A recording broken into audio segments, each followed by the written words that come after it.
A lot can happen in a week, some of it good, some of it bad, some of it downright ugly. When faced with intriguing developments in the week's news, we turn to a rotating panel of non-experts to parse the good, the bad, and the ugly of it all. On today's panel, Vivian Ho, health economist at Rice University and Baylor College of Medicine, Joy Sewing, news columnist with the Houston Chronicle, and Mary Flood, legal consultant with Androvett Legal Media and Marketing. Vivian, Joy, Mary, welcome to Houston Matters. Good morning. Good morning, Craig. Good morning, Craig. Panel, one of the nation's top hurricane forecasters lowered its Atlantic hurricane season outlook on Wednesday. Colorado State University's Department of Atmospheric Science now calls for 9 named storms, 4 hurricanes, and just one of them major this season, far below what we typically expect year to year. The department says a developing El Nino pattern and the wind shear that comes with it should limit storm formation and strength this summer, leading to, quote, well below normal activity. As the Cron's Michael Shapiro reported this week, the updated storm season forecast even lowers chances of a major hurricane hitting the Gulf Coast specifically. Of course, as we all know, it only takes one nasty storm, and it doesn't even need to be a tropical storm or hurricane to cause a world of hurt, so we should stay ready as ever this summer. Still, the latest thinking is less storms and less severity. Is this good, bad, or ugly? Vivian Ho, start us off. I think this isn't just good. It's great news, particularly when you think about those Houstonians who have been hit by hurricanes in the past. They're still waiting to get repairs, and they just never fully recover. So that's good. And in terms of the economic consequences, our home insurance rates have been going up dramatically like everything else, and a part of that is due to hurricanes.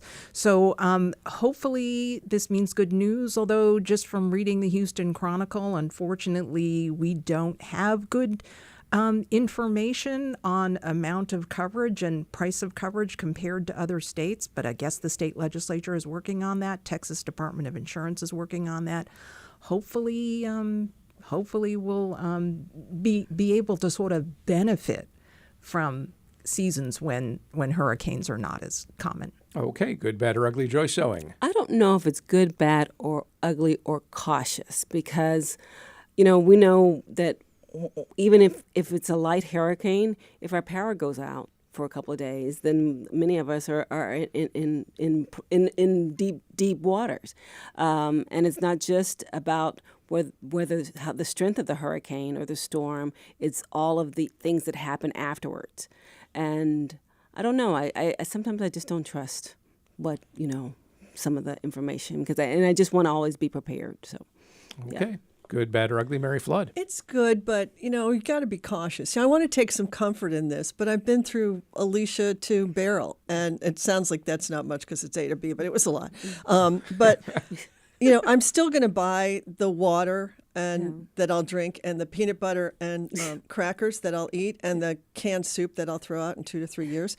But, I can't really believe, probably not until November 30th. Right. And in the meantime, I'm going to pay very close attention to Eric Berger, our former colleague at the Houston Chronicle, who does such a good job, and to this guy in Florida I love. His name is Mike Boylan, and he runs Mike's weather page. And he does every day. He calls it the Daily Brew because there's some beer involved, but there is a lot of beer involved. But he's taught me so much about low pressure and all the different predictions and stuff. But again, I want to be cautious, but November 30th is when I'll say, oh, yeah, it was a great year. Can I just say one thing on the insurance? When you talked about the insurance, and I think a lot of people don't pay attention to their policies, especially when they're renewing. And I went back and looked at my policy, and they hadn't updated that I had put on a new roof in 2024, which was very significant. And Huge. I sent all the information and everything, and they still had not updated it. So now I'm appealing to get a refund. Oh, it should go down. Yeah. I don't think it'll generally go down. That's not the way insurance works. Yeah.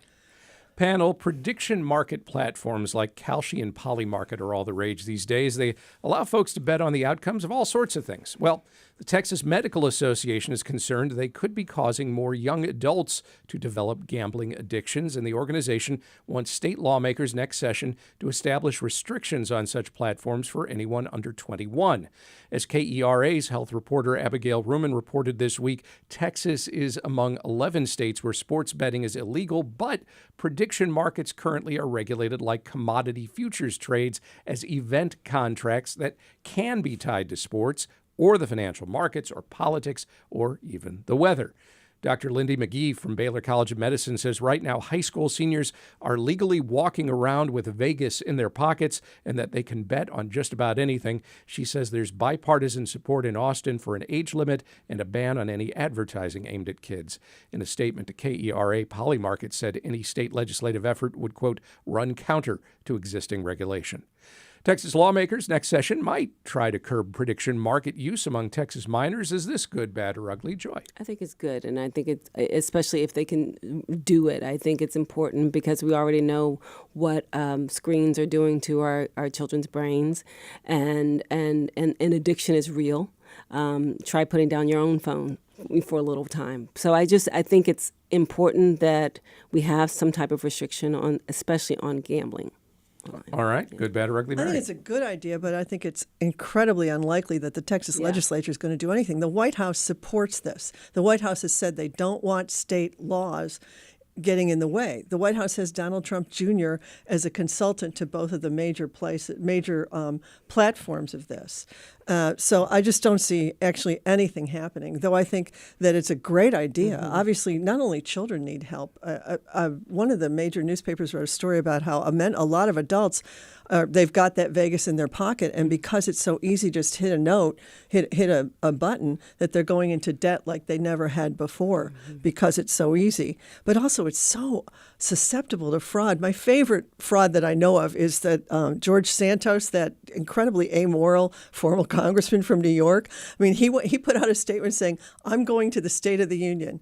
Then he bet against himself going to the State of the Union. Then he didn't go and won the bet. And it's just like, oh my gosh. And so the DOJ is allegedly looking at that. And the platform that was paying him as a consultant stopped paying him as a consultant to this same stuff. But, the argument that this is finance and not gambling, I mean, Wall Street's gambling too. This is all gambling. But I just don't see anything happening in Texas. Our legislature bends over for the White House. All right. Good, bad, or ugly, Vivian? Well, of course, I agree with Joy and Mary that this is good if the Texas legislature does take some action.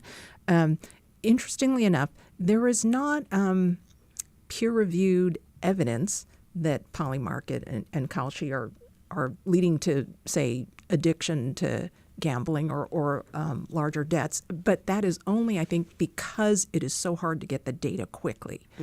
And I suspect the data is going to come out at some point. I mean, if for many of us who have raised a teen, we know how the behavior works. These kids are amazing. They can process and calculate and do analytic things very quickly. So in a way, you can say they're very smart. But then they can also make these wildly ridiculous choices because they don't seem to understand the long-term consequences of many of these financial decisions.